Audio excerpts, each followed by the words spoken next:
আমরা একত্রিত হয়েছি, আপনি দেখতে পাচ্ছেন, সেটা আমরা না, সারা বাংলাদেশ একত্রিত হয়েছে এই ফ্যাসিস্ট সরকার যে হাসিনা যেভাবে দেশ থেকে লেনদেন বন্ধ করে দিয়ে গেছে তার বিরুদ্ধে। আজকে আমাদের একটা আনন্দের দিন, দুঃখের দিন, কিন্তু আমরা দুঃখটাকে নিয়েই আমরা এগিয়ে চাচ্ছি একটা নির্বাচনের মাধ্যমে।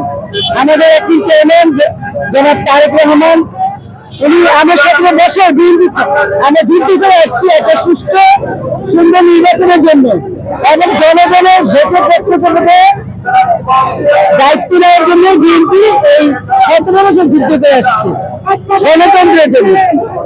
আজকে সে নির্বাচনের প্রত্যাশা বাংলাদেশ তাকিয়ে আছে। তো এখন আপনাদের আনন্দ পান, আজকে আনন্দ মিছিল আপনাদের কেমন লাগছে আপনাদের কাছে?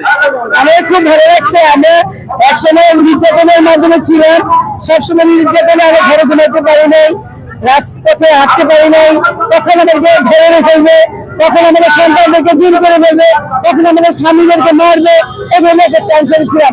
এখন অবশ্য সেটা নাই, কিন্তু না থাকলেও আমরা চাই এটা স্থিতিশীলতা আসুক। আমাদের মানে ভয় কাজ করছে এখনো যে ভোটের মাধ্যমে নির্বাচনের মাধ্যমে একটা দেশ পরিচালনা হোক এবং স্থিতিশীলতা আসুক। আপনারা তো তত্ত্বাবধায়ক সরকারের জন্য দীর্ঘ 15 বছর আন্দোলন করছিলেন, এখন তো একজন অন্তর্বর্তীকালীন সরকার আসছে, তারপর ভয় কেন?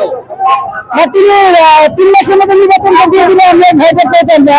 এখন তারা করছে, ছাত্র আশ্রয় নিচ্ছে।